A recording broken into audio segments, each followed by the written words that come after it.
Welcome back. This time we're going to talk about compression, compressors, this sort of magic art that happens in audio mixing and recording that a lot of people seem to struggle to understand. Compressors are used in studios, they're hardware, or they're used in software, they're plugins, and in its simplest term, a compressor is used to control the dynamic range of an audio signal. So what does that mean? How does that relate to you and what you're going to do with your music? So let's say you record a vocal and it's a great performance, but like all vocals, some bits of it are sung really loud, other bits are sung quieter, but when you put it in your track you just want it to be the same level all the way through.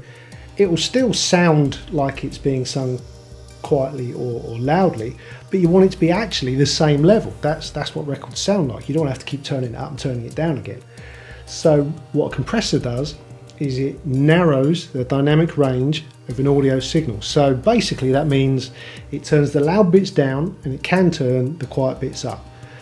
So it squashes the difference between the loudest bit and the quietest bit so that you get one continuous level for the whole piece of audio. That's basically what it does. You would use compression on drums, you would use it on bass, sometimes guitars, sometimes vocals, well nearly always vocals. You can use it on almost any audio signal. You have to be careful not to overuse it because this squashing of dynamic range can kill the dynamics in the song, and dynamics are what make music. Groove and dynamics are the two things that push sort of Western pop music along really.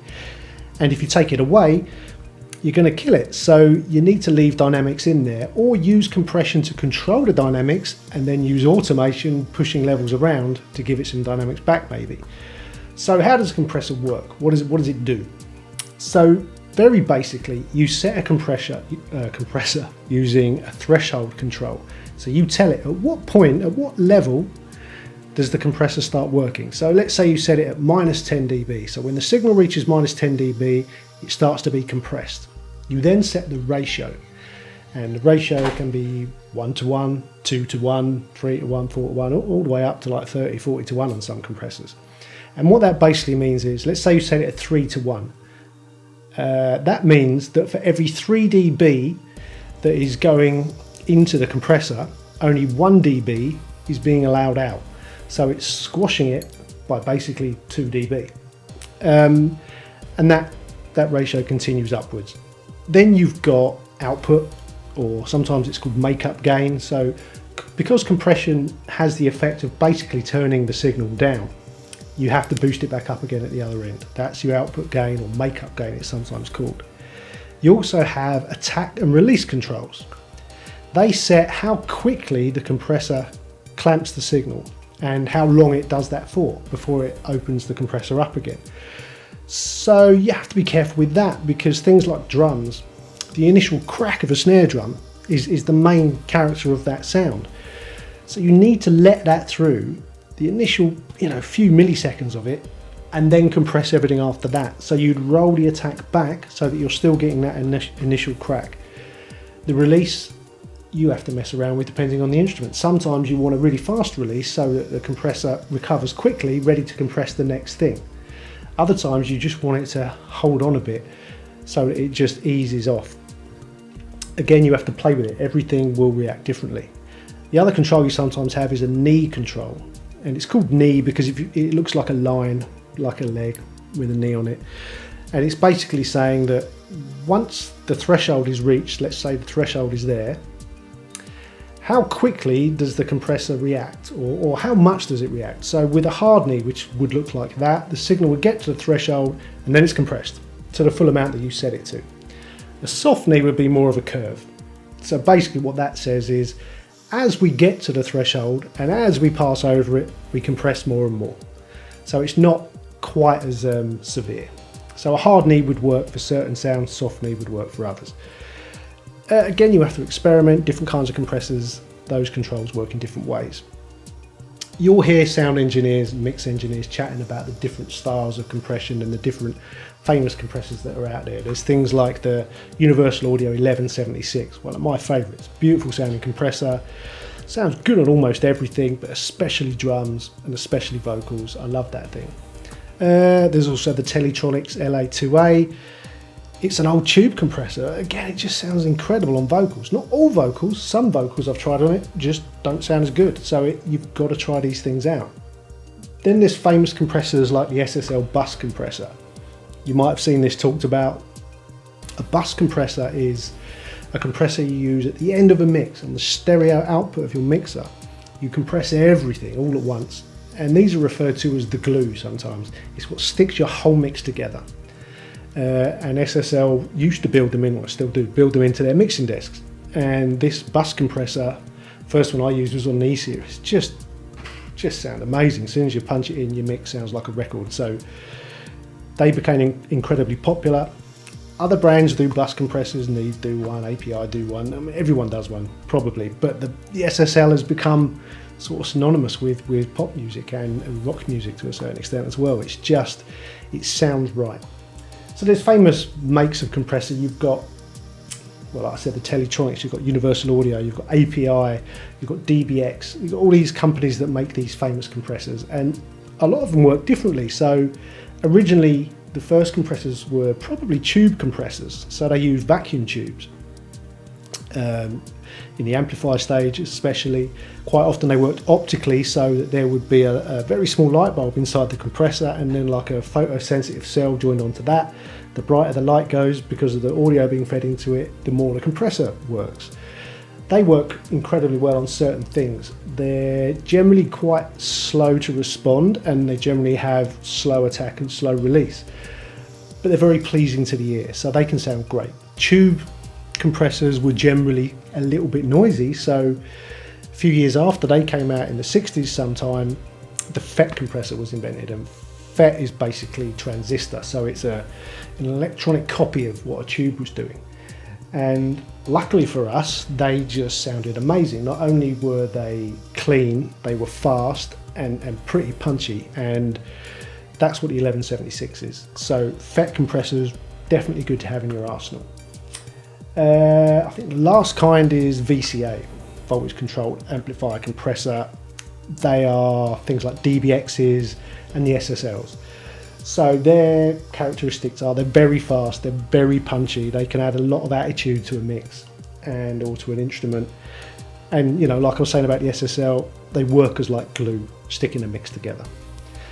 So later in your career, when you're mixing in you know, better equipped studios, or you come into some money and you can afford to buy some of this stuff, you can pick and choose the compressors to do different jobs, and it does sound nice, and it is nice to use them.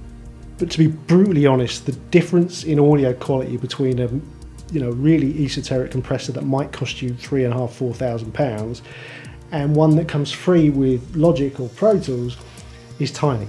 It's not a big difference. Yes, you'll hear it, you know, if you're doing some music where things are very exposed, or maybe if you're working on something that is, you know, a lot of live instruments. Yes, they sound better, only a little bit better, but enough better that if you're using a lot, you might notice.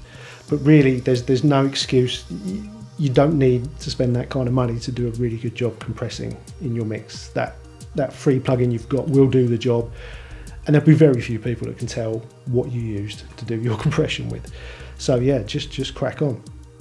I'm going to show you some examples of compression, and hopefully you'll see how just by messing with the controls and using different kinds of compression, you can make a mix. Okay, so here we are. This is just demonstration of compression. I'm using Logic. I'm just using some Apple loops that just come free, and I'm using the stock plugin. So this is just the stuff you get with it. This is nothing expensive. This is just the stuff that comes free with Logic. So I've put in a drum loop. It's a pretty simple drum loop, sort of live drum kind of sound. Sounds like this. So it's well recorded but unprocessed. So I've inserted a compressor and I've selected the Studio FET. I'll explain why in a bit. So there you go, it's playing. Let's put a compressor on it. So it's on there. I've set everything to 0. So basically when we turn the compressor on, we shouldn't hear any difference. So there you go, compressor's on, but it's not compressing it. Everything's set to 0. So we're going to start with the threshold, and we're going to put that to -10. So the compressor will kick in at -10. I'm then going to set the ratio to 2:1, and now we can see that meter is showing about, it's moving pretty quick, but I'd say -6 or 7 dB of gain when the compressor kicks in, which it appears to be mainly doing on the kick drum. The other thing, I don't know if you can hear, but the nice click at the beginning of the kick is gone. It's all soft and rounded now, it's not clicking. So if I turn the compressor off, can you hear that? There's a real click on the front of the kick drum. When I put the compressor back on, it's lost its clickiness, it's become much more rounded, which is less exciting. And the reason that's happened is because the attack is set at 0 milliseconds, which a hardware compressor would struggle to do. That's almost impossible. So basically the compressor is compressing from the second that sound hits it. So the very front of it is getting cut off. So we have to increase the attack. There you go, and already that clicks back. Now we can hear the click at the beginning of the kick drum. But it's closing too quick, so the compressor is compressing and then uncompressing very quickly. So we're going to increase the release time. About 200 milliseconds. To me that sounds more natural now. Now I'm going to put the ratio up a little bit, 2.5, roughly 2.4 to 1. Maybe dip the threshold a little bit below, maybe -12 dB. And then I'm going to push the output gain a bit. Because although a compressor increases something's energy and vibe, it does actually quite often just turn the signal down on the output. So that's why you have a makeup gain or output gain control. So now to me that sounds a lot more exciting. It's brought everything up into a thicker sound. If I turn it off, it's really obvious now. A lot of that is the level change, but also the energy is just much more. So there you go, there's the drums compressed, and that was done with the Studio FET. Now I'll show you why I use that. Let's go through the different models that Logic gives you. Start with the basic, and what it does, it copies the settings across. You can hear that's just not as good. Obviously meant to be a red, don't generally use red on drums. Onto the FET. Now what's the Studio FET modelled on? Apparently an 1176, which sounds great on drums, so that makes sense. VCA, yeah, it's alright. Vintage VCA, obviously SSL. I could make that sound good, but not so good there. The vintage FET, again, that could be made to sound better. And the vintage Octo, again, that could be made to sound good, but it's just not doing it. The Studio FET for me is the one that really works on drums within Logic. Okay, so that's the drums. Let's minimise that. Okay, here's a bass. Simple repeating pattern. Again, just an Apple loop. Let's fire up a compressor. Same again. This time I'm using the vintage FET. Everything's set to 0, so when I turn it on, it should sound the same.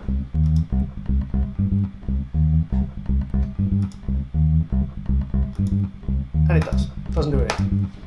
Okay, so let's start setting up the compressor for the bass. I'm going to start again, -10. And I'm going to put the ratio at around 4:1. That is generally where I start off compressing a bass. It might go a bit higher or a bit lower. We can see that that's peaking at sort of -4.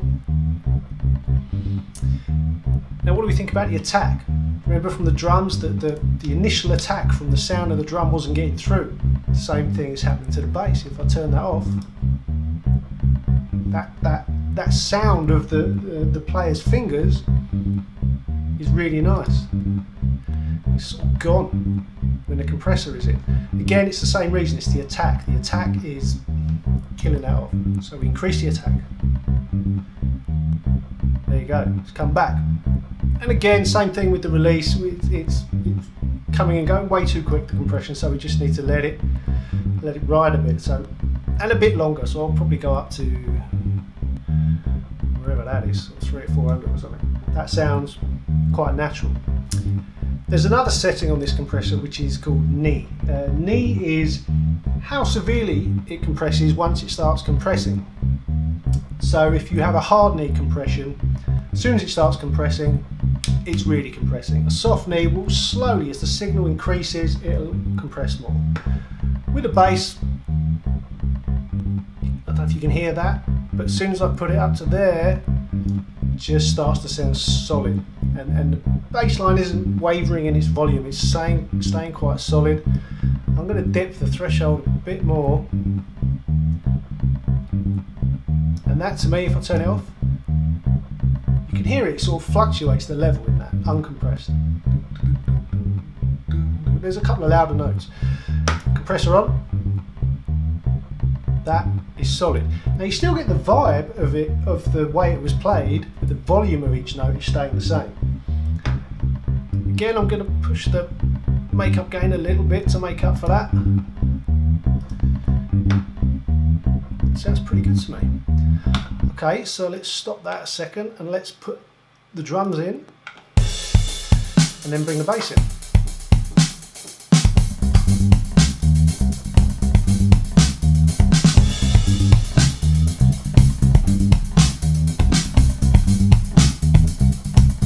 Sounds pretty good, right?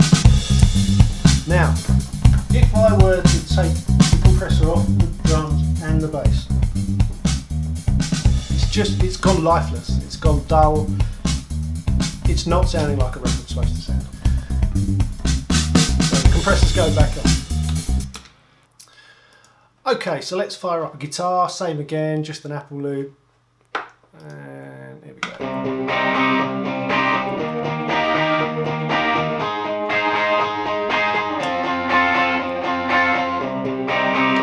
Cool, so just a simple rhythm guitar.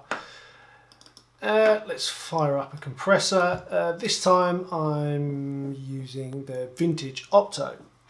Again, the optical compression, I just like the sound of it on guitars. Again, it's all set to 0, so when we turn it on we shouldn't hear anything happen.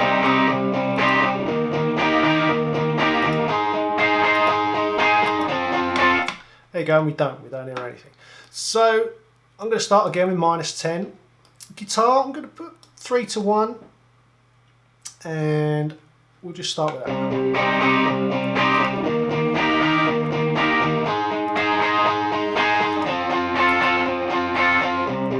So it's quite subtle.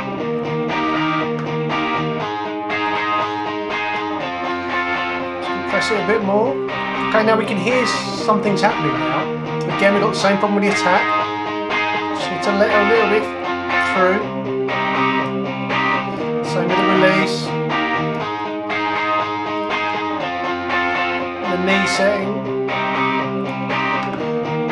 Let's try it out. Just kind of thickening it up.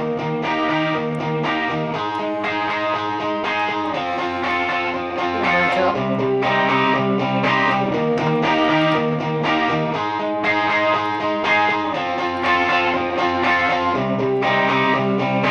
I think even a bit more.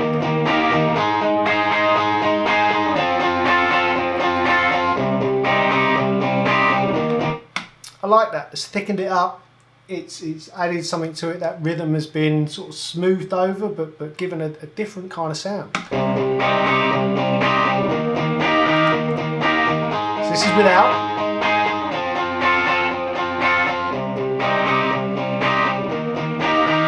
And then with.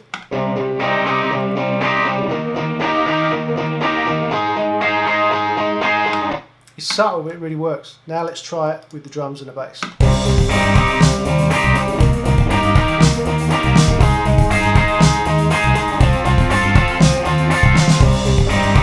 It's starting to sound like a mix.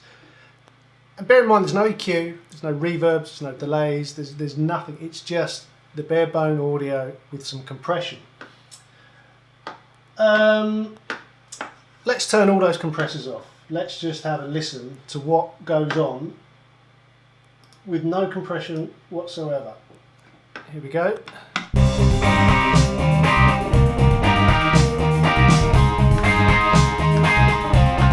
flat. Put them on.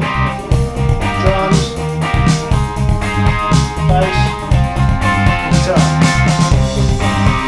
A bit of overload there, so nudge the master fader back a bit. That's definitely something worth remembering. Master fader, never let any red lights happen there, ever.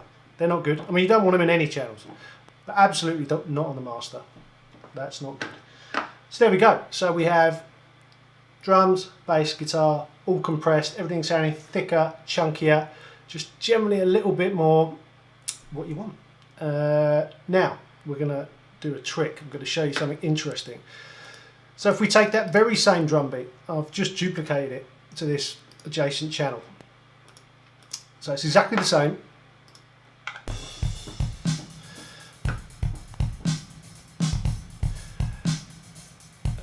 It's a reverb right here. Let me take that off. All I'm going to do is I'm going to put a reverb on it.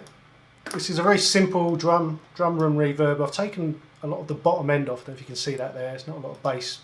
I don't loads of bass reverb for this.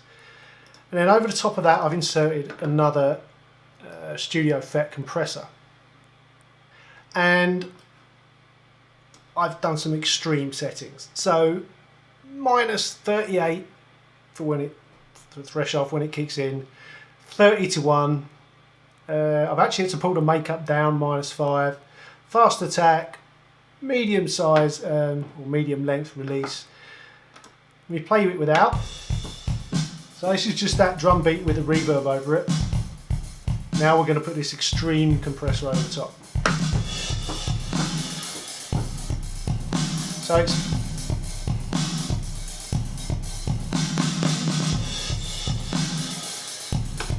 there's a reverb, and then once the reverb's on it, we're squashing it. On its own, sounds kind of weird, probably couldn't use it. But if you put it over the top of the drums which we've treated naturally,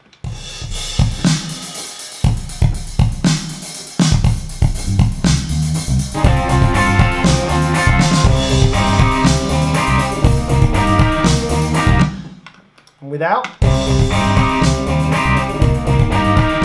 I'm going to put it in. Ready? Here we go. 1, 2, 3, 4.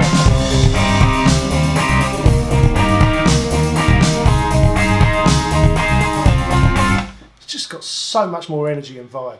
Not everyone's going to like it. It doesn't work every time. But that kind of parallel compression, taking the same sound and completely going nuts with the compression, or doing just something different with it. The other thing you can do is have a channel where there's no compression, just a clean drum track, and then a compressed version running alongside. That works too. The good thing about working with digital workstations is you can do anything. All this stuff would be patch cables for days in a studio. On a digital workstation you can do whatever you want. It's easy and you can experiment. But to me that sounds great.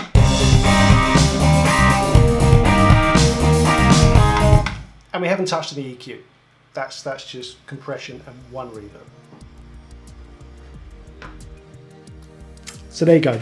That's compression. That's what compressors do. That's how they work. Hopefully that all made sense. If you enjoyed it, please subscribe, please like, leave me a comment, and I'll be back soon with the next one. See you later.